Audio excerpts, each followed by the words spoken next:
जी, तो third video start करते हैं। और हम लोग कहाँ तक पहुँचे थे? एक मिनट। हमने 5 क्वेश्चंस कर लिए। 6 क्वेश्चन करते हैं। एक प्रोग्राम बनाए जिसमें जो है ना आप एक नंबर और एक लेटर जो है ना यूज़र से मांगो कि एक नंबर डालो, एक लेटर डालो। करना क्या है कि अगर वो लेटर एफ है, ठीक है, अगर उसने लेटर जो एंटर किया है वो एफ एंटर किया है, तो आपने जो जो उसने नंबर भी एंटर किया ना, आपने उसको ट्रीट करना है। एफ मींस फॉरेन हाइट, तो आपने उसको फॉरेन हाइट के तौर पे ट्रीट करना है और आपने इसको कन्वर्ट करना है सेल्सियस के अंदर, ठीक है, और उसके हिसाब से सूटेबल मैसेज डिस्प्ले करा दो। लेकिन अगर उसने जो लेटर एंटर किया था वो एफ नहीं, वो सी एंटर किया, दैट मीन्स कि जो सात नंबर उसने डाला है वो सेल्सियस में टेम्परेचर, और आपने इसको कन्वर्ट करना है फॉरेनहाइट के अंदर और उसके हिसाब से सूटेबल मैसेज। और अगर इसके अलावा उसने कोई लेटर एंटर किया है तो आप एरर मैसेज शो, मतलब कह दो कि इनवैलिड चॉइस या इस किस्म का कोई मैसेज आप डिस्प्ले करा दो। यहाँ पे 2-3 चीज़ें हमें, एक तो चैप्टर 4 में भी आपने ये क्वेश्चंस किए हैं कि फॉरेनहाइट से कन्वर्ट करें सेल्सियस में या सेल्सियस से कन्वर्ट करें फॉरेनहाइट में टेम्परेचर को, तो वो आपने लाजमी जहन में रखने हैं। अब सिर्फ इसको आपने चॉइस के साथ करना है। चॉइस मतलब आपने इफ एल्स के साथ करना है। अगर एफ एंटर किया तो आप ये फॉरेनहाइट है, इसको जो है सेल्सियस में कन्वर्ट कर दो। नहीं, उसने सी एंटर किया है तो ये सेल्सियस है, इसको कन्वर्ट कर दो आप फॉरेनहाइट में। और अगर एफ भी एंटर नहीं किया, सी भी एंटर नहीं किया, तो आप जो उसने नंबर डाला है वो जो मर्जी हो, हमने बस कह देना कि भाई आपकी चॉइस ही वैलिड नहीं है, तो बस और कुछ आपने फिर करना ही नहीं। तो प्रोग्राम पे आते हैं। अच्छा, ये तो पुराना प्रोग्राम लिखा हुआ है, इसको हम मिटाते हैं और टेक्स्ट बॉक्सेस वाले प्रोग्राम हमने काफ़ी कर लिए। अब हम इनपुट बॉक्स से करते हैं। इसको मिटाया, सबको, इसको भी मिटाया, बटन है, इसको यहाँ पे ले आए। जूम कहाँ है? ये हमने जूम कर दिया। अब हम करते हैं प्रोग्राम को शुरू। उसने कहा था भाई प्रोग्राम बनाओ जिसमें नंबर मांगो और आप उससे जो है ना नंबर मांगो और एक नंबर के साथ आप लेटर मांगो, ठीक है। तो बस सूटेबल वेरिएबल डिक्लेयर करते हैं। नंबर, हमें पता है नंबर को हमने बाद में टेम्परेचर के तौर पे डील करना है, तो टेम्प एज, इसको इंटीजर नहीं सिंगल कर देते हैं क्योंकि पॉइंट्स में भी हो सकता है। अच्छा, और जो भी वो नंबर होगा बाद में हमने उस नंबर को किसी और टेम्परेचर में भी कन्वर्ट करना है ना। मींस कि अगर वो फॉरेनहाइट है तो उसको सेल्सियस में, अगर यहाँ अगर वो सेल्सियस है तो उसको फॉरेनहाइट में भी कन्वर्ट करना है। तो एक और वेरिएबल ले लेते हैं, dim temp two as single, ठीक है। हाँ, याद आया कि हमने तो एक लेटर भी लेना है, एक लेटर की वैल्यू भी मांगनी है, जो एफ भी हो सकता है या सी हो सकता है या इसके अलावा कुछ और हो सकता है। तो आप डिम लेटर कर लो या डिम चॉइस एज स्ट्रिंग, क्योंकि एफ या सी इस तरह की वैल्यू है ना, तो इसलिए हमने इसको स्ट्रिंग कह दिया। बस ठीक है। अब हमने यूज़र से मांगना है, तो कहना है कि बस भाई आप पहले टेम्परेचर की वैल्यू डाल दो, या पहला उसने तो कहा था ना टेम्परेचर नहीं, बेसिकली आप एक नंबर मांग रहे हो, लेकिन हमें पता है कि लेटर ऑन तो हमने इसको टेम्परेचर के तौर पे ही डील करना है। तो हम कह देंगे कि एंटर टेम्परेचर, ठीक है। और दूसरा हमने कहा था कि एफ डालो या सी डालो, तो बेसिकली चॉइस है उसकी, तो चॉइस नाम का वेरिएबल हमने डिक्लेयर, आप लेटर खाली लिख दो, लेटर के तौर पे डिक्लेयर करा लो, वो भी ठीक है। इनपुट बॉक्स, और आपने कहा कि एंटर चॉइस और डबल कोट्स क्लोज और ख़त्म, दैट्स इट। हमें पता है कि कंडीशन किसके ऊपर है, चॉइस के ऊपर है ना, कि अगर चॉइस बराबर है, ठीक है, एफ के बराबर है, तो बस ठीक है। ओके, कहाँ प्रॉब्लम आ गया? अच्छा, अगर चॉइस बराबर है एफ के, तो हमें पता है कि हमने जो टेम्परेचर की वैल्यू डाली है असल में वो फॉरेनहाइट में है, तो हमने इसको कन्वर्ट करना है सेल्सियस में। तो जो भी आपके पास आपने फार्मूला ज़हन में रखने हैं।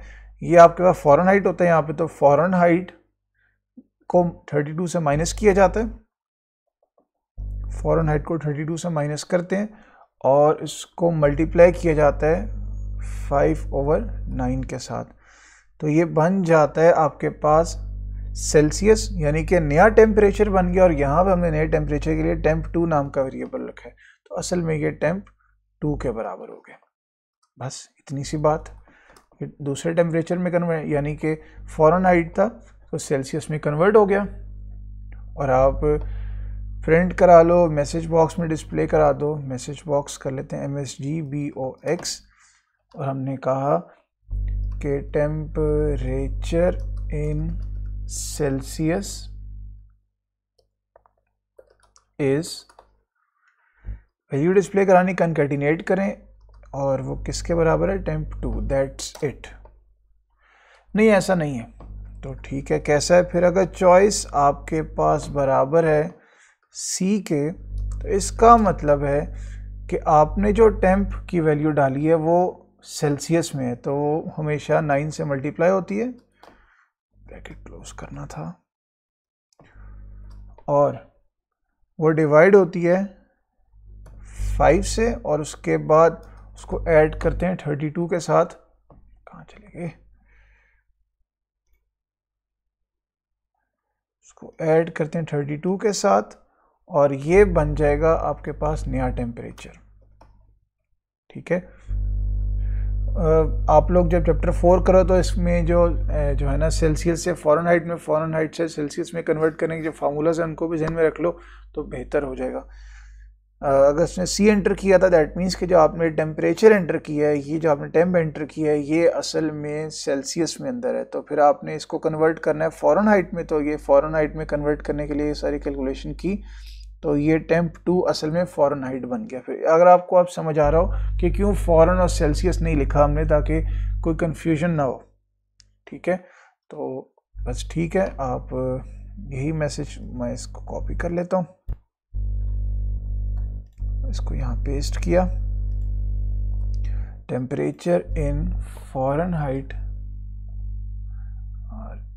RENHEIT is this. और अगर इसके अलावा उसने कुछ भी एंटर किया है तो वो कह रहा था कि आप बस डिस्प्ले करा दो मैसेज बॉक्स में कि इनवैलिड चॉइस। बस ठीक है, इसको कर दें एंड इफ, इसको जूम आउट करते हैं, इसको चला के देखते हैं चलता है कि नहीं चलता। उसने कहा टेम्परेचर डालो, मैंने कहा 35, उसने कहा चॉइस डालो, मैंने कहा सी, दैट मीन्स के जो मैंने 35 एंटर किया है वो सेल्सियस है। अगर मैंने सी एंटर कर दिया बिल्कुल, तो दैट मीन्स के जो मेरा टेम्परेचर था वो सेल्सियस में था। ठीक है, जैसे मैं ओके करूँगा तो मुझे कन्वर्ट करके देगा फॉरेन हाइट में, तो कह रहे हैं कि 35 जो आपने एंटर किया वो 95 है फॉरेन हाइट में।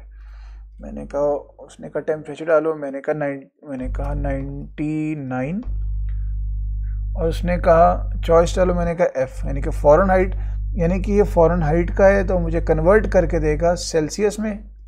तो कह रहे हैं भाई 37 पॉइंट इतना इतना इतना, ये आपके पास सेल्सियस में इसके बराबर होता है। और अगर मैं मुझसे कहता है कि टेम्परेचर डालो, मैंने कहा 100, उसने कहा कि चॉइस डालो, मैंने कहा डी, तो उसने कहा भाई 1 मिनट, इनवैलिड चॉइस। ठीक है, तो इस तरह से हमारा ये क्वेश्चन कंप्लीट होता है। नेक्स्ट क्वेश्चन की तरफ देखते हैं। इस किस्म के क्वेश्चंस कभी कभी आ जाते हैं। एक प्रोग्राम बनाएं जिसमें आप सैलरी मांगो एम्प्लॉय की, और उसका इनकम टैक्स आपने डिटेक्ट करना है कैसे। अगर जो है ना उस 20% आपने उसका इनकम टैक्स काटना है अगर उसकी सैलरी 30,000 से ज़्यादा है। अगर उसकी सैलरी 20,000 और 30,000 के बीच में है तो आपने 15% उसका टैक्स काटना है, और अगर 20,000 से कम है तो आपने 10% उसका जो है ना इनकम टैक्स उसकी सैलरी से डिटेक्ट करना है। और एंड पे आपने उसकी सैलरी, उसका इनकम टैक्स और उसकी टोटल सैलरी क्या होगी जो कंप्यूट होगी, जो उसकी सैलरी बेसिकली होगी जो उसने आपने शुरू में एंटर की होगी without any deduction of income tax, वो उसकी सैलरी होगी। फिर आप डिस्प्ले करा दो इनकम टैक्स, वो परसेंटेज के हिसाब से आप इनकम टैक्स डिस्प्ले करा दोगे, और नेट सैलरी उसकी होगी जो आपने इनकम टैक्स काट के उसकी सैलरी बनाई है, वो नेट सैलरी होगी। ठीक है, तो हमें यहीं से पहले देखना है कि वेरिएबल्स कौन कौन सी यूज, बिल्कुल सैलरी हमें मांगनी है तो इसका वेरिएबल होगा, हमें इनकम टैक्स कंप्यूट करना है तो इनकम टैक्स का एक वेरिएबल होगा, और उसने कहा है ना इनकम टैक्स डिस्प्ले कराएं तो उसके लिए उसका वेरिएबल, हमें नेट सैलरी यानी कि टोटल सैलरी डिस्प्ले करानी है तो नेट सैलरी का एक वेरिएबल होगा आपके पास। ठीक है, और अगर आप देखें तो इनकम टैक्स के रेट्स है ना 20%, 10% और 15%, तो एक वेरिएबल आप रख लें इनकम टैक्स के, इनकम टैक्स जो है ना रेट के लिए। प्रोग्राम बनाना शुरू करते हैं, ये तो पुराना है, इसको स्टॉप किया, सबको मिटाया और एंडिफ में मिटा दिया, इसको किया जूम इन और अब लिखना शुरू किया। वेरिएबल एक रखा जी इनकम टैक्स रेट के लिए, हमने एक वेरिएबल रखा सैलरी के लिए, इंटीजर कर लें, सिंगल कर लें, सिंगल कर लेते हैं, सैलरी को सिंगल के तौर पे डिक्लेयर कराया, इनकम टैक्स को सिंगल के तौर पे क्योंकि पॉइंट्स में भी आ सकता है, और नेट सैलरी टोटल सैलरी को भी सिंगल के तौर पे क्योंकि पॉइंट्स में भी आ सकती है। हमने सब, और ये आपकी मर्ज़ी करें ना करें, हमने नेट सैलरी को ज़ीरो के बराबर क्योंकि इनिशियली कंप्यूट नहीं की तो टोटल सैलरी इस टाइम ज़ीरो है क्योंकि हमने अभी तक उससे उसकी सैलरी ही नहीं मांगी। तो ठीक है, फ़ौरन से पहले उससे कहते हैं भाई अपनी सैलरी एंटर करो, एंटर योर सैलरी, सैलरी डालो। अब बस क्वेश्चन पे आ गए, अगर उसकी सैलरी, आप ये क्वेश्चंस करते हुए मैं क्योंकि अगर फिर स्क्रीन वापस स्विच करूँगा तो टाइम ज़्यादा लगेगा, आप बुक सामने ज़रूर रखना ताकि क्वेश्चन आपके सामने हो। मैंने शुरू में आपको एक बार क्वेश्चन दिखाया, उसके बाद मैं सॉल्व कर रहा हूँ। अगर सैलरी आपकी 30,000 से ज़्यादा है तो बस उसने कहा था 20% आपको कंप्यूट करना है, तो ठीक है। इनकम टैक्स कितना बन रहा है आपका, इनकम टैक्स आपका इतना बन रहा है ना कि जितनी भी आपकी सैलरी है उसका 20%, दैट्स इट, ये आपका इनकम टैक्स बन रहा है।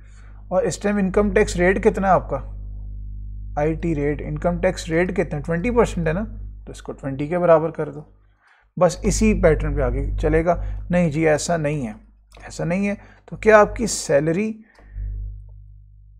20,000 से ज़्यादा है तो ठीक है। अगर 20,000 से ज़्यादा है तो आपका इनकम टैक्स कितना आप कट रहा है, सैलरी का 15%, दैट्स इट। और इनकम टैक्स रेट कितना है अभी, 15। अगर पहला भी नहीं है दूसरा भी नहीं है, और क्वेश्चन में से 3 ही पॉसिबिलिटीज़ दी थी, तो इसी तो क्वेश्चन में उसने 3 ही पॉसिबिलिटीज़ दी थी, तो फिर इस टाइम तीसरी पॉसिबिलिटी चलेगी, यानी कि आपका इनकम टैक्स जो है, सॉरी आपका इनकम टैक्स जो है वो बेसिकली आपकी सैलरी का 10% है, आपकी सैलरी का 10% है, और आपका इनकम टैक्स रेट इस टाइम जो है वो 10 है। बस ठीक है, इसको करें ख़त्म, आपका प्रोग्राम ख़त्म हो चुका है। अब आपने डिस्प्ले कराने, और एक मिनट, डिस्प्ले से पहले आप देखो ना, आपने उसकी टोटल सैलरी कंप्यूट करनी है, तो उसकी टोटल सैलरी किसके बराबर होगी, जितनी उसकी सैलरी थी उसमें से आप क्या माइनस कर दो, उसका इनकम टैक्स, जितना इनकम टैक्स आपने कंप्यूट किया इसको माइनस कर दोगे तो उसकी नेट सैलरी आपके सामने आ जाएगी। बस फॉर्म पे प्रिंट करते हैं, प्रिंट पहले तो सैलरी डिस्प्ले करा दो, सैलरी इक्वल्स टू रुपीज़, कितने रुपीज़ में है, तो आप सैलरी की वैल्यू सैलरी नाम के वेरिएबल में है, तो बस ठीक है। फिर बता दो प्रिंट में कि आपका टैक्स कितना है, योर इनकम टैक्स, ठीक है, किस रेट पे कटा है वैसे ये बताना चाहते हो, एट, ठीक है, इनकम टैक्स रेट बता दो आगे, कनकैटिनेट। अच्छा देखेंगे स्ट्रिंग खत्म हो रहे हैं, डबल कोट्स क्लोज हो रहे हैं, तो कोई वेरिएबल डिस्प्ले कराना हो तो फिर हम उसको कनकैटिनेट करते हैं। तो क्या है जी, इनकम टैक्स रेट बता दो, इस रेट पे कट है, ठीक है, और दोबारा नेक्स्ट से जोड़ने के लिए इस रेट पे कट है तो आगे बेशक परसेंटेज का साइन डाल दो, और बेसिकली कितना है रुपीज़, और आप बेशक आगे इनकम टैक्स लिख दो, इतना टैक्स कटे, और आप ये भी प्रिंट करा दो कि भाई इतनी सैलरी थी, इतने रेट पे कटी और इतना टैक्स कटा। तो आपकी जो नेट सैलरी बनी, जो आपकी net salary equals to rupees, कितनी रुपीज़ बनी ये आप डिस्प्ले करा दो नेट सैलरी को। That's it. इसको चलाएंगे तो होपफुली हमारा प्रोग्राम चल जाएगा। इसको हम करते हैं एग्जीक्यूट। ये फॉर्म हमारे सामने है, वो कह रहे सैलरी डालो, मैंने कहा सैलरी 35,000। जैसे सैलरी डालूंगा तो मेरे पास रिजल्ट आ जाएगा। वो कह रहे 35,000 सैलरी थी, 20,000 के 20% के हिसाब से 7,000 आपका टैक्स कटा और 28,000 आपकी सैलरी है, और ये बिल्कुल हमारी कंडीशन के एन मुताबिक है। हम दोबारा करते हैं। उसने कहा सैलरी, मैंने कहा जी 10,000 पे ओके किया। वो कह रहे सैलरी 10,000, 10% के रेट के हिसाब से 1,000 आपका टैक्स कटा और 9,000 आपकी सैलरी है। इसको जूम आउट किया तो ये बिल्कुल आपके इस प्रोग्राम के एन मुताबिक आपका करेक्ट आंसर आ रहा है, ठीक है। तो इस तर्ज के क्वेश्चंस लाजमी प्रैक्टिस करके चाहिएगा, ताकि जो है ना आप आसानी से हर तरह का क्वेश्चन अटेम्प्ट कर पाओ। अब हमारे पास 2 क्वेश्चंस रहेंगे। अब नेक्स्ट वीडियो में ऐसा करते हैं कि इन दोनों को हम लोग कंप्लीट कर लेते हैं। Thank you.